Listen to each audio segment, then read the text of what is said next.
Député to votaki bazo salarien bazo salarien Sidou Bangui député provinciaux et Sidou Bangui qui était makamobelés ont marché député et Sidou Bangui baza petit Dieu il semblerait député provinciaux à Sidou Bangui, apparemment, ils ne travaillent pas pour l'intérêt de la population à Bango. Bato va voter Bango. Député provinciaux à Sidou Bangui, donc Bango n'est pas Nzambe à province. Député à Sidou Bangui, Moussou basa la compensation à gouverneur, pesa Bango bazamba, bazo banzeto félé, makambo belé donc il y a des fois des députés belé bazo kozoa. Ndingisa te to makasité ya ko traquer gouverneur pour qu'il travaille comme il faut. Ya on est au kutana moko ya ba député provincial awa ya Sidou Bangui et lui à Boudjala si je me trompe pas et lui à Boudjala ndeko na biso Dieudonné ngala suyo pour comment monsieur so na massacre ngo pam honorable Boni alors qui m'ezali très bien ça bien député je vois très bien ça bien portant. Le matin comme ça, on est bien réveillé. Je pense que nous autres sommes à casse. Très bien. Très bien. Bel lecteur, nous connaissons. Oui, Boudjala. Bel lecteur, on très bien. D'ailleurs, au moment où tous aussi sont là, je crois qu'on a rejoindre les jeunes qui match amical na Congo. Nous avons rejoindre les match et puis nous apporté comment dirais-je soutien moral et peut-être aussi financier. Je crois que c'est pour cela que j'ai mis prêté pour que des Congos participer dans le match. Tango Salaki, Tango qui est dans l'élection en 2018, quand on a un village na Boudjala, est-ce qu'il va voter qui yo pour venir ça va on ba polo na ba 5000 francs na ba chapeau. Bon, je ne pense pas parce que dans Zaki non d'abord en hôtel, je n'étais que préfet, dans qui préfet. Tu vas t'aller misala na ngai. Ozaki préfet kuna na Boudjala. Préfet na Boudjala 6 places, na une grande école à Boudjala 6 places, une école conventionnelle catholique. D'abord na zaki technicien il y a radio moko zaki na local, une radio catholique communautaire comme technicien na hôtel Kinshasa na monter en haut. Ça valait que na pesa maté quand j'ai na pesa maté à 2 ans 3 ans, bah trouvé que j'étais capable de rediriger l'école. J'ai dirigé l'école 6 ans. La 6e année, il y a une élection. Je ne pose à la moque à candidat. Je m'ai apporté ce soutien-là. Je suis élu de Boudjala. Bien, Bimana Boudjala, on peut ça nous poloter, on peut ça poloter, chapeauter. C'est la propagande des Alaki, mais je ne crois pas que. Nos Alaki peuvent quitter du moment. C'est justement ce que j'ai dit. L'exigence, c'est la propagande des Ali. Mais Nazaki n'a pas quitté. Je n'avais pas la possibilité que Kinshasa ou ça la polo. Je n'avais pas de banderole. Il n'a pas imprimé la photo dans Kinshasa. Localement, je l'ai fait là avec les moyens de bord. Et bon, la jeunesse, comme Zaki n'a pas ça, ces changements, ils avaient besoin que Naza Moko Balobe na Bango. Ça valait que Nabima. Donc, c'est à Boudjala que je suis sorti. Je n'ai pas eu de polo à distribuer. Ni moins encore parce que nakene Kinshasa ni ko senga parti politique mon soutien ni tout ça donc voilà un peu mais bino goto bon la chance ya ko la campagne sans ko dépenser mine à l'intérieur. Oui, mais justement parce que nous avons 3 étapes Oyo Esengeli qui Moutaleng a préparé l'élection et étape à Liboso ils ont souvenir nini bato bazana yango tout le temps tu as vécu avec eux nini ozalaki comment tu parlais avec eux ça ce sont les premiers signes, c'est-à-dire que la première étape c'est celle-là.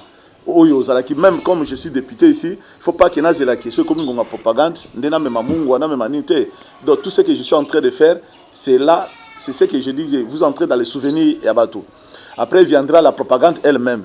Tant que la propagande est commise, quel discours comment tu vas faire ta propagande, comment techniquement sur le terrain, la vote. Ce sont les 3 étapes là pour préparer l'électorat. Moi, ça c'est ma façon de comprendre. Mais de toute façon, dans les souvenirs, il y a Bana Boudjala, j'étais là placé, tout le monde m'a apporté son soutien. Partout il était, les élèves, on a dirigé partout, ils ont demandé à leurs parents, papa, tire ma boque, on a préféré tout ça, parce que bon, c'est ce qui a fait à ce que nous. Donc, bon, on a bien un mboga. Vous se dites à Kinshasa. Il y a un postulat dans mboga. Il y a un mboga, on peut postuler. Au Salani. Nous avons Dieu donné. Tu bandit si comme solo. Mais quand même, bien que le but en union sommet aux aura, moi 10 francs aux aura en assemblée provinciale, on me met les bons peu. J'ai dit que. Même Kolo quand même, Polo commis. Au moins, commandez-moi Polo. Non. Si on commis na Boudjala, na base n'a pas beaucoup de Polo dans les atteint. Mais sur place na Boudjala, c'est un combo près de sa base. Combo va passer na Boudjala, l'homme est député près de sa base. Nazana Polo mon côté, ni fondation mon côté, mais naza près il y a population n'angai. Près la population non. Près la population. Combo va passer na Boudjala, so qui est au tambusi micro balader, autorité près de la base des anani, honorable Dieu donne l'Ibakel. L'Ibakel. Comment l'Ibakel. Salaire ya côté on a qui n'a kuna qui ça kala na ocha libaya olia yo honorable to bani masolo surtout bani ko solo là depuis au comité député parce que moi nous ça la population ya Boudjala on va tout passer au mandat ba bi que nous sélection ça la kuna depuis aux alliés député provincial l'assemblée provinciale ya Sidou Bangui. Qui la plupart des députés nyonso bino nyonso ne boza boyi boza na relation pina malamu penzate na gouverneur na vice nae boyi la gani ça mensonge dans dingue que je crois dans Grand Équateur la province la plus stable et la province est à Sidou Bangui oyo ba institution et vandi kimia assemblée ayebi musala nae ayebi attribution nae abandi awa asuki awa exécutif provincial ayebi musala nae ayebi pe attribution nae abandi awa asuki awa pour preuve Nord Bangui si ceux qui micro na bino et ko permettre ngana koloba ba Grand Équateur ba province nyonso oka c'est pas problème vas-y Nord Bangui le gouverneur avec le député tout récemment oyebi yango Équateur koloba kutu te ba député musu bazana boloko ok na Chouapa, ok na Mongala, mais Sidou Bangui a gardé stabilité, il y a une institution du début administratif jusqu'à maintenant. Évidemment, relation, c'est prévu dans la loi. Tous ceux qui ont loi portant principe fondamental à libre administration à la province, ils ont pu s'assembler provinciale Moussala Naye et puis ça peut exécutif provincial Moussala Naye. N'empêche que moi, quelques irrégularités. Et à la côté de Nabiso, toi, à la côté de gouverneur, mais vite, les dialogues. Donc, gouverneur, voilà, ici, vous avez mal agi, voilà, la loi dit ceci, tout ça. Alors, dire que tous au Canada, exécutif provincial, c'est du mensonge. Sinon, tous a foué, Nabiso à sanction. Tu vois, déjà qu'on sanctionné, mais ceux qui mis les alliés, et au moins, qui mis au coutu que Bassali, tout ça, plus de 3 ans avec ces gouverneurs, avec ces gouvernements provinciaux, je crois que relation est malade. Très bien, relation aux aliments. Mikoulé les aux alliés parmi les députés provinciaux et AO. Burkina là, la suite pendant un mois na péage. Et là, on est Burkina Salakuna. Bon, nous avions constaté, c'était pendant les vacances parlementaires, et puis même règlement intérieur à Bissou et Zoloba, clairement, les commissions spéciales peuvent être créées pendant même les vacances parlementaires. Pendant les vacances parlementaires, on avait constaté qu'il y avait ce qu'on appelle le coulage des recettes. Si vous vérifiez comment recettes et péage, et on a constaté que d'une part, recettes et capacité, d'une autre part, qu'on a la base, les populations accompagnées, comment dirais-je, accompagnées, ça veut dire que quand il vient à PC 500 pour aller cas, il ne demande pas les trucs là, les jetons. Alors, quand il ne demande pas cet argent-là, et qu'il y a un sens de coulage, il y avait aussi un problème, il y a rupture, il y a jetons. Donc, nous avions passé les bureaux, les acquis idées à bureau, qui est député, terrain, ce qui réellement ces problèmes. Est-ce qu'au niveau il y a recette, collecte des recettes, comment ça s'est fait? Surtout si ça a remonté la collecte des recettes, comment ça s'est canalisé, on a la coordination, surtout comme la banque pour vérifier comment l'argent est dépensé. Alors, ce sont les 3 étapes là-haut qui est tout ça la contrôle. Je crois que la première étape est celle-là mais tant que tu y es, ça n'a pas traîné. Chef de l'État benga biso na Kinshasa pour un séminaire qui a séminaire d'appropriation à projet 145 territoires. Tu vas député nous sommes chef de l'État sommes là-bas on va donner correct. Non. Tu évolué, c'est un peu important. Pendant que tu as certaines retombées, je crois que les retombées, il y a contrôle, il y a qui voilà un peu la raison où tu as honorable Dieu donné, aux autres, bien ma casse, aux autres, bien, aux autres, préfet.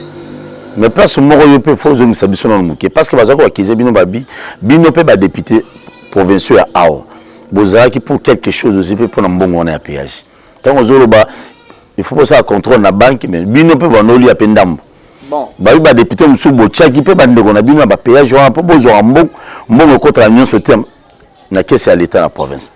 Bon, en fait, il y a la partie des députés on check batuna. En fait, il y a ce qu'on appelle aussi la responsabilité personnelle. Dieu donné, j'ai ce qu'on appelle l'éthique. De bomboto d'angaï. Évidemment, dans le péage, ils recruter bateau. Bateau va recruter, ils peuvent sortir de toutes couches. Vous tapez pas l'angaï, vous recommandez moutoumon comme Ibalé, mais je ne peux pas me dédire où. Mais Coco, comme tu es là-bas, je crois que c'est aussi un problème d'éducation et aussi c'est un problème de la personnalité. Député au commis qui s'attire en Bongo. Si on vérifie Bongo, c'est combien? C'est 20 000, 30 000, 40 000. Hein? Ce qui est vrai, ce qui est accusation, c'est vrai. C'est 30 000, 40 000. Est-ce que bon motonayo? Parce que tu dis que non, tout moutoumoko, on recommande alors que chaque fois il y a recette à province. Alors si cet argent c'est 30 000, 40 000, je crois que c'est aussi un problème. Je rejette un peu en bloc cette accusation parce que député Aza quand même un honorable. Ce qui moko nabiso, je connais que Bélé Bazana na sens sa responsabilité, moko nabiso a élu qu'il est appelé honorable. Et c'est qu'il a commis de dire, a commis réduit à niveau en tête. Merci beaucoup. On a beau en bloc, ça n'est pas un problème. Honorable. Nous avons vice-gouverneur, tout cela qui n'a pas, nous avons Batumsus, nous avons Batumsus, député provincial, Bino, Batumsus, Boya, Kuna na bureau, beaucoup de taka, donc nous avons là, Boza, petit Dieu, petit roi, même face, il y a gouverneur ou vice naïe, même face même à l'institution, monsieur Salia. Vous avez intouchable là. Intouchable, petit Dieu. Les petits rois. Les petits rois. C'est dire. Mais c'est dire. Les perceptions à moto na moto. Ça c'est Dieu donné qui parle. Les perceptions à moto na moto. Il y a Boudjala.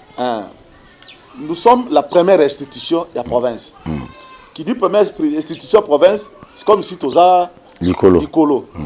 Ceux qui n'ont pas un bureau, il y a vice-gouverneur, par exemple, et qui avait quelqu'un qui attendait, au Monica Katang aux Okota, cette personne-là va vous taxer de ce que vous êtes en train de dire. Bango va petit roi. Et quand vous entrez chez le gouverneur ou le vice-gouverneur, c'est pour travailler. Et peut-être que vous allez faire... Matolodé. Il vient de député. Quand vous êtes allé, par exemple, la population n'a pas de information autour de l'administrateur du territoire, de la chef de secteur, de l'insécurité, quelque part. Vous entrez chez le gouverneur pour travailler. Pendant que vous allez faire 30-40 minutes, plus d'abord au-delà au Kotaki, avant Moutou, avant Nakiri Bosoana, plus au travail peut-être pour 30 ou 40 minutes, et Géné sous Moutouana, ils nous taxent de ces accusations-là. Ils peuvent, mais à part Yango, dire que nous sommes des petits rois, des petits, je ne connais pas, mais je reconnais que c'est la première institution.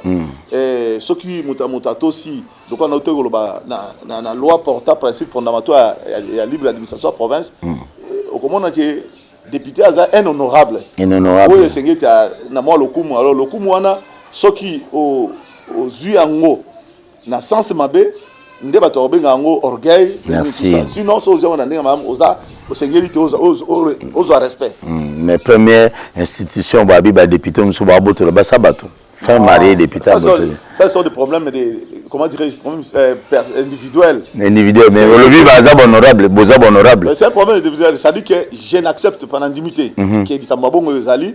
Je ne peux pas aussi nier parce que je ne contrôle personne la cité. Place Moutavan. Mais ça l'a monté. Non, mais je suis marié. Mais les députés vont marier selon l'information. Moi, je crois que dans le ce que nous sommes en train de faire, il y a un problème d'éthique. Il na éducation na éducation motivation. Merci beaucoup tozali na Eli Aboudjala comme on a Jean-Lucien Boussa boni ba relation na yo na Jean-Lucien Boussa Jean-Lucien Boussa question moko boye mais tokira Jean-Lucien Boussa au-delà d'être Eli Aboudjala il est aussi des mêmes fiefs que Ngai électoral azamon secteur Ndolo Liboko. Oui, Ndolo Liboko. Je suis aussi de Ndolo Liboko. Je suis aussi de Ndolo Liboko. Alors, déjà qu'à présentation, on a vu que c'est mon frère. Azakulu Tunabiso. Je suis en train de le considérer comme idole politique Nangai. Jean-Lucien Boussa. Jean-Lucien Boussa. Idole politique, non? Idole politique. Ce qu'il a fait, il s'est taillé. Il s'est taillé un chemin. Il a mis taillé un chemin. Je l'ai vu comment il a été en 2006. Nous avons vu Jean-Lucien Boussa en 2011, en 2018, aujourd'hui ministre. Alors, il s'est taillé un chemin, mais Bisso peut tailler chemin, mais avec comme référence Jean-Lucien Boussa. Mais je ne suis pas avec lui dans son parti. Je ne suis pas dans le CDR, je suis dans mon parti, mais je le trouve comme une référence. Les autres les appellent boussole. Wana bato Aboudjala to bato ya Sidou Bangui na yoka ka appellation de boussole politique tout ça.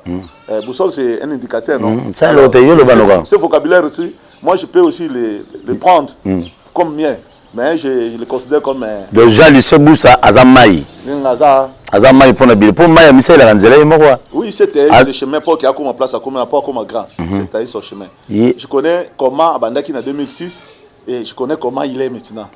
Donc, bien qu'à MLC Kala. Oui, justement, c'est un peu ça. Très bien. Merci beaucoup, honorable Dieudonné. Toujours le Basso dans l'ensemble. Il y a aussi un conflit à leadership politique.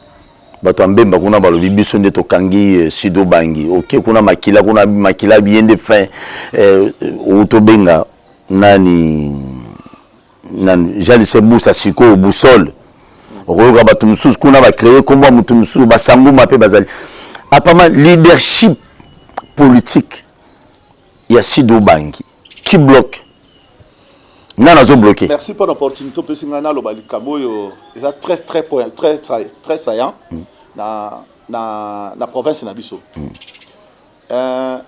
Je suis un peu pessimiste ce qui ba leader oyo zo benga wana so ba continuer kozala na attitude wana.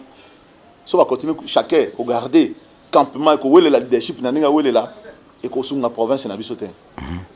Je dois reconnaître Jean-Lucien Boussa parce que le vocabulaire leadership, un leader, les amoutons déjà zo kamba batu un groupe moko batu boy et puis batu bazo kai. Jean-Lucien Boussa c'est un leader. Jean-Pierre Bemba c'est un leader. José Makila c'est un leader. J'appelle même un leader pour rébellion peut-être que Thomas. Bon, cela rébellion. Alors Jean-Pierre Bemba. Mais image là. Boussa, c'est un leader. Makila, comme je disais aussi, ce sont des leaders.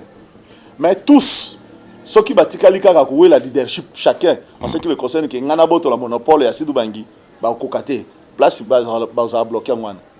Moi, je voudrais, nous avons dit à plusieurs fois, tant que nous avons réunion et belé, il y a un grand leader au Tatanguana. Jean-Pierre Bemba, tout ça, nous avons dit que ce qui est canité, beaucoup sur la province, il y a des grands projets. On a tiré que non, c'est lui qui a Yemoutabendiango. Et puis pendant que tout ça, ça bloque. Nous n'avons pas 1 kilomètre à Makadam dans Sidou Bangui. Mais nous ne marquons pas Jean-Lucien Boussa. Nous ne marquons pas José Makila. Nous ne marquons pas Jean-Pierre Bemba. José Makila a fait l'intérim dans la législature dans le gouvernement passé. À ça qui est terrible, le premier ministre, qu'est-ce qu'il a péché qui a signé et là comment on peut 1 kilomètre à Makadam. Mais parce que Bazo Kanate peut-être dans Jean-Pierre Bemba, peut-être Bazo Kanate dans Jean-Lucien Boussa. Et alors ça bloque. Aujourd'hui là, Jean-Lucien Boussa, ministre du commerce extérieur. Quel projet? Qu'est-ce qui peut lui manquer quand même un projet pas chef de l'État et puis bâtir la 1 kilomètre à Makadam? Jean-Pierre Bemba, les lois commis au cadre, parce que tant que na conseil séminaire séminaire d'appropriation. Au cadre il y a union sacrée. au cadre de l'Union sacrée, quand on vous appelle au cadre, c'est que vous avez parmi les grands décideurs. Mais nous n'avons pas 1 kilomètre à Macadam. Ça ne profite pas de débat dans le leadership. Je reconnais que Jean-Pierre Bemba, c'est leader. Il peut apporter un groupe de masse à Nasidou Bangibalandi. Je reconnais que Jean-Pierre Jalissé Boussa, il a démontré des centenaires récentes de visites à Nasidou Bangi. Mais sur la population, c'est un leader. Alors, bango ba leader ba écoute na ba yokan. Ce qui même José Makila le lo azam aussi kana union sacrée. Mais Jean-Pierre Bemba na Jean Sebousse ils sont dans union sacrée. Ni ne qui si ba yokana. Pona tomoni la province à Katanga. Tous les grands à Katanga. Tous les grands à Katanga, nous avons des vidéos ba keiba sali réconciliation. Ce qui manque na Sidoubangi, na Grand Équateur et c'est Yangwana. Ba Jean-Pierre Bemba, ils doivent reconnaître que l'État est révolu. Na ba débat wana leadership, l'État maintenant pour que Toyo Kanaba na Sidoubangi pour total la ndengeni toko kobongisa province. Merci beaucoup. Olobi on peut na souci nyonso na tunomo pour to chiter bien. Quel est le gouverneur, bien que vous avez Boudjala comme préfet, vous avez l'intérieur, vous avez dans centre-ville à Guéménaté, quel est le gouverneur? Les 3 gouverneurs, Makila, na Moussouana Komuzukima, Taïla et puis na Jean-Claude Mabenze. Na Mabenze. Où Yomoni a sali quelque chose pour l'intérieur de la province. Merci. Où a volonté. Merci, voilà. Merci, vous avez bien parlé. Je crois que tant que comme il a député, qui excellence et Taïla comme gouverneur, on a travaillé avec lui presque 7 mois avant que tout ça l'élection passe. L'élection du Bosso, avant l'élection du Bosso, il y a mois de mai, je crois, sur la microcité. Tout ça, il y a déjà 4 mois avec lui comme gouverneur. Après, tu as l'élection, tu as annulé. Tu as annulé pour l'élection. C'était dans le 9e mois, tu as l'élection. Quand tu as l'élection, tu as le 10e mois. Tu peux investir excellence Jean-Claude Mabenze Bey. Alors, alors, tu sali na excellence Taïla 7 mois. Alors, comme député, tu sali contrôle. Nous avons vérifié ce qu'a été. Parce que la première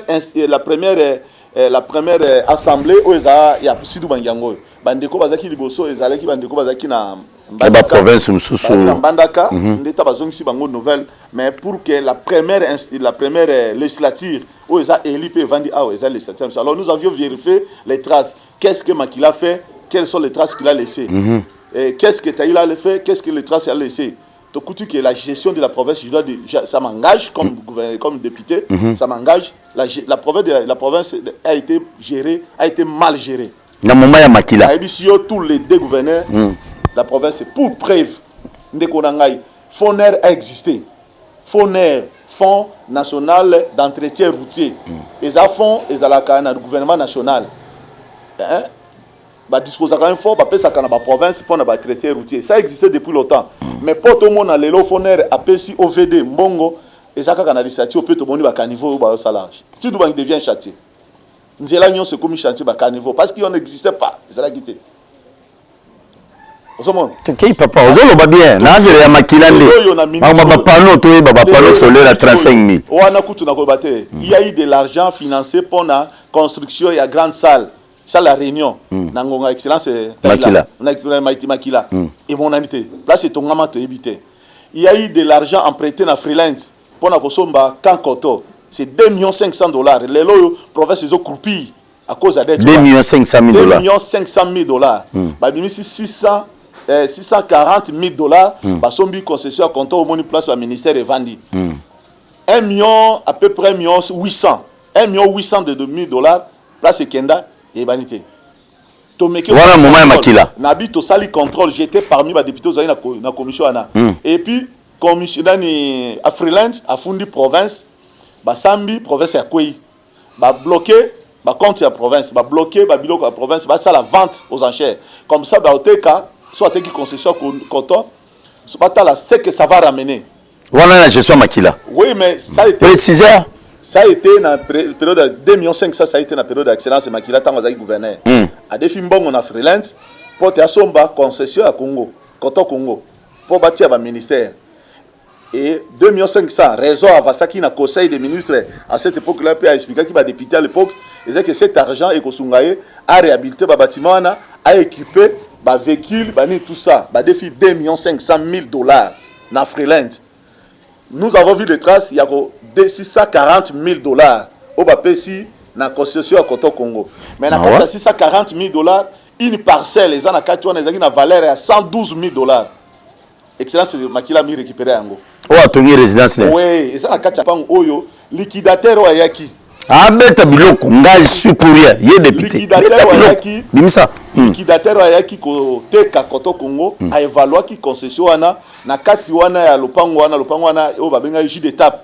Lopango wana ezaki na 112 000 $. 640 000. Non. 640 000 $. Ouais, pesa ki na bato ya nini ya Koto Congo pour ba indemniser ba agent o bazaki ba entreprise ezaki na faillite ko yaki.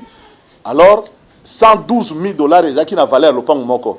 Évidemment ministre a portefeuille à l'époque maman Jani Mabunda a commis mokanda que na kati ya concession wana ya Koto Congo eza ya province excepté terrain wana taba tuni à l'époque excellence makila alobi commission rétro commission naï. Alors ce on dit que loko wana ekendaki na formule wana. Alors les 1 800 les bâtiments n'ont pas été réhabilités. Ba bâtiment wa ministère ma be ndema mpuku bazana kati. Tout ça l'argent quand nous avons fait le contrôle de récemment bana Sidou Bangi baza au courant tango émission moko bandi na pona ko dénoncer que province ezo croupi na despo na minute tout l'argent ya province et compte na freelance azo kata 50% pona 30% pona ba dette na wana. Alors ça que chaque fois que moi frais de fonctionnement à de province africaine na kati moi ba to ba futa non panneau l'obité.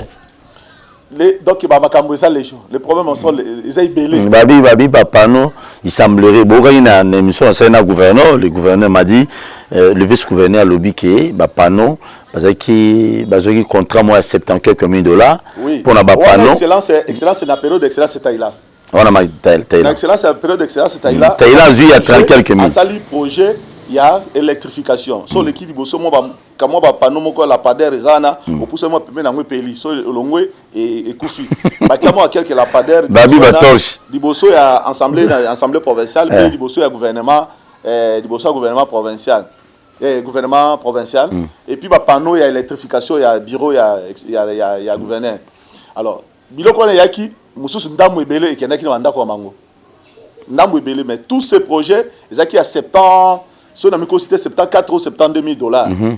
Alors, na era remise et reprise. Il y a eu excellence Taïla, na excellence gouverneur. T'as passé remise et reprise. Mabenze. T'as passé remise et reprise. Document il y a les actifs et les passifs. T'as passé ça y a bossani kochi a dette wana ya yeke la province doit à l'entreprise ou epesa ki bapano a bossani. Alors la minute oyo la province ba komi avant d'aboti ba ka fundi na cour d'appel. Ba ka fundi na ni na chambre ya commerce ni conseil d'état. Bafundi bakangi déjà compte la province plus de 3 fois. Bakangi compte la province. On a likambo na période de Mabenze, na période de Taïla, excellence Taïla. Ah, merci. Alors le gouverneur présente toujours des rapports et à remise et reprise. Wapi place sur le baki que la province doit na telle entreprise 72 000 $. Très bien. Si tu vérifies panango wapi panango 72 000 $. La province est mal gérée. Très mal gérée. Les lois ils ont bien géré. Bon, il faut avouer certaines... Il faut avouer certaines... L'arkin otozo tokiko c'est un enseignant qui parle, hein. Vous comprenez, un député de Halo Babo l'enseignant, mais Abim Sabilo mais les signes sont positifs. Les signes sont positifs. Transparence. Au cœur, il y a gestion excellence Jean-Claude Mabenze, je reconnais la transparence. La traçabilité. Pour nous, nous se retrouver. Nous avons besoin que la province se développe. Pourquoi Kakanaï, pourquoi Kakadami retrouvé? Vous m'avez trouvé dans ma concession, le Pango Nangaï, inachevé. Mais ceux qui n'ont retrouvé, qu'est-ce qui a fait? Mais le Pango Babi, ils attendent au comité député de. Mais justement, nous avons reçu un crédit bancaire. Ah, ok. Nous avons un média. Ah non, t'es bon, maman. Nous avons reçu un crédit bancaire. Un crédit bancaire, un début à législature. À Freeland, Andimi qui est accompagné biso, il va nous donner à Pessi biso makoki, ndé qui est transformé ça ici. Très bien. Merci beaucoup na batunyon so bozolanda biso, abonnez-vous massivement à la chaîne biso YouTube, bakina balobi TV, bo s'abonner. Les lots aux ana Sidou Bangi, hier tout ça pour la province mususu to kindaka pe bisika mususu pour l'intérêt toujours lokela bino accusation nyonso oyo ba beteki ba député je crois moko ba député provincial ya Sidou Bangui azali eli ya Boudjala côté mon abaja Lucien Boussa.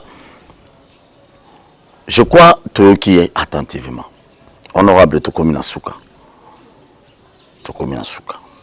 na besoin pour ça normalement qui pour te betelo wa suka betaka pour na moni ezolo ba vérité mingi moni ba to abonné to na besoin bon na Congo bomba mabe honorable il pose ali parmi ba député on a au gouverneur na PSP bazamba pour kata banzete pour déranger kaité sans mensonge le mensonge gouverneur a pesi aucun carré, un mètre carré, donc 1 hectare, même 1 mètre carré à Zamba et pas un député moko.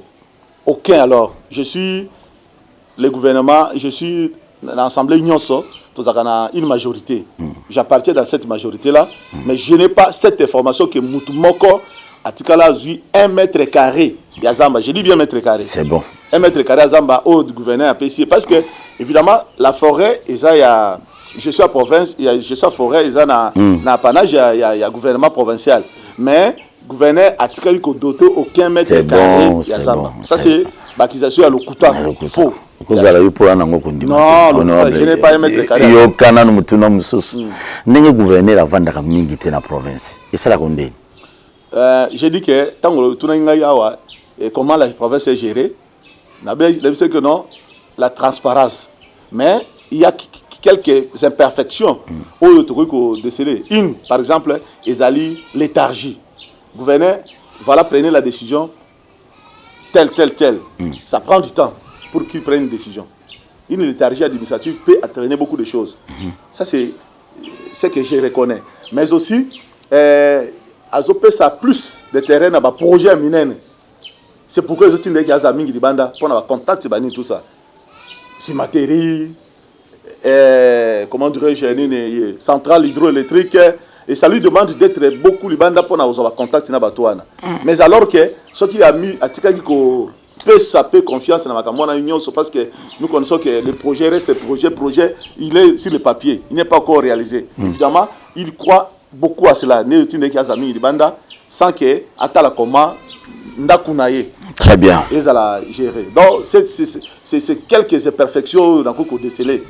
Comme Eli. Peut-être aussi, le gouverneur, vous accordez plus de terrain dans le projet. C'est pourquoi nous sommes mais dans la province, comment recette, il y a déjà reçu, déjà géré, comment ils ont quota, qu'est-ce qu'il faut, qu'est-ce qu'il ne faut pas. Merci beaucoup, honorable Dieudonné.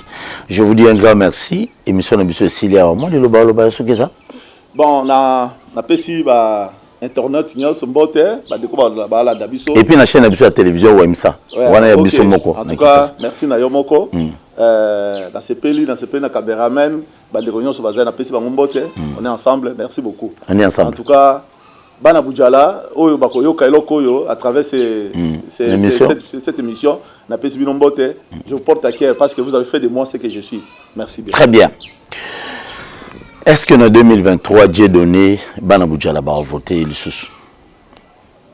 De même aussi, nous avons député à Kinshasa, député à Nord-Ubangi, député à Kassa Oriental, député à Okatanga et Lualaba. Et ça me tourne tout autour. Nous avons un préfet pendant 6 ans. Bana classe, balobi. Bana classe, on va faire les campagnes dans la famille. Est-ce que vous avez supprimé ou vous avez réélu? Et ça, nous tournons la tournure. Les lois députés provinciaux. Est-ce que place Yozawana, tu travailles pour le peuple?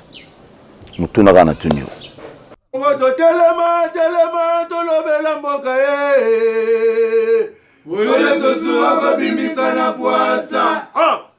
Député, tu votes qui? Bateau salarié.